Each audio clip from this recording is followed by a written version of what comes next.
آی سپیشل داسې یو طریقه ده، دا موسټلی د اکټرز اکټریسز دا طریقه استعمالوي د دې لپاره چې یاره زما عمر ډېر دی خو چې زه نوجوان ښکارم،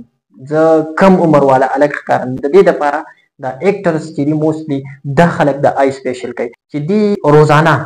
واوره راواخلي او په دې خپل مخ پسې د 30 سیکنډز لپاره دغه شانته کې نیولي راکاږي پسې د 30 سیکنډه پورې، او یا داسې وي چې دی د واورې ټوکړې راوالي یا اوبه راوالي په دغه یخو اوبو کې د انسان د خپل مخ دغه شانته کې د 30 سیکنډ لپاره روزانه ایښودی. اوس د دې فایده څه ده؟ د دې آی سپیشل فایده دا ده، تاسو ته مو ویل چې دا د اکټرز کوي که نه، دا اکټریسز کوم چې اداکاران دي دا خلک دا کوي چې یاره زه دا وکړم نو یو خو غټه پیدا دا ده چې د دې په مخ کې به دا ګونجې نه راځي، ډېر وخته پورې د دې په مخونو کې ګونجې نه راځي.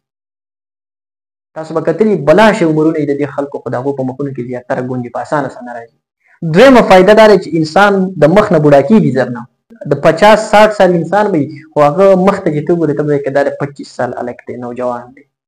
دا د دې دویمه فایده ده. دریمه فایده دا ده چې دا شایني سکن د مخ تر و تازه ټول عمر تر و تازه پاکي صفایي. او څلورمه فایده د دې آی سپیشل دا ده چې دا سیبم سټاپ کوي، یعنې مطلب د ځینې انسان دا مخ چې دی که نه دا سکن دا اګلي دا داسې غوڼ غوڼ راپرېږدي، نو کوم انسان چې آی سپیشل کوي روزانه د 30 سیکنډ لپاره په مخ پسې دا واوره نیسي یا د واورې په اوبو کې د 30 سیکنډو لپاره د خپل مخ دغه شانته کېږدي روزانه، نو دی انسان یو به مخ تر و تازه ټول عمر، یو به د ده په مخ باندې دا ګونجې نه راځي، بل به